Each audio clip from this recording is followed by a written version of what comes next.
हरेक परिवर्तनको सुरुवात एउटा सोचबाट हुन्छ। जब युवाहरू समाजप्रति उत्तरदायी बन्छन्, त्यही सोचले सेवाको एउटा बलियो अभियानको रूप लिन्छ। त्यही अभियानको नाम हो lions club of Butwal youth.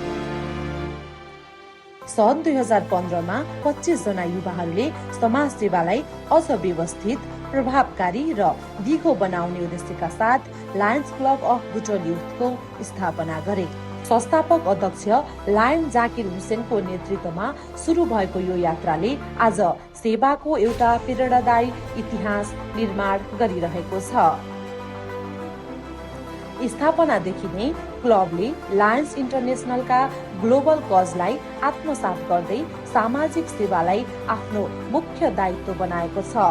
मधुमेह नियन्त्रण, भोकमरी न्यूनीकरण, वातावरण संरक्षण, बाल क्यान्सर प्रति सचेतना तथा सहयोग लगायतका विभिन्न क्षेत्रमा क्लबले निरन्तर योगदान दिँदै आएको छ।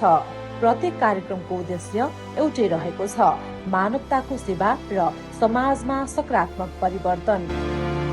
लायन्सको मूल मान्यता नै सहकार्य र सेवाको विस्तार हो। आज lions club of Butwal youth केवल एउटा संस्था मात्र होइन, सेवा, नेतृत्व, मित्रता र मानवीयताको सशक्त परिचय बनेको छ। विगतका उपलब्धिहरूलाई प्रेरणाका रूपमा लिँदै आगामी दिनहरूमा पनि यही समर्पण, यही ऊर्जा र यही सेवाभावका साथ क्लब समाजको हितमा निरन्तर अघि बढिरहने प्रतिबद्धता व्यक्त गर्दछ।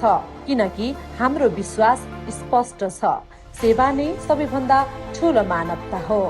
क्लबका वर्तमान अध्यक्ष दीपक थापा नेतृत्वको कार्य समितिले क्लबका संस्थापक ज्यूहरू, पूर्व अध्यक्ष ज्यूहरू एवं सल्लाहकार ज्यूहरूको सल्लाह एवं रूपरेखा अनुसार विभिन्न कार्यहरू गरिरहेको छ।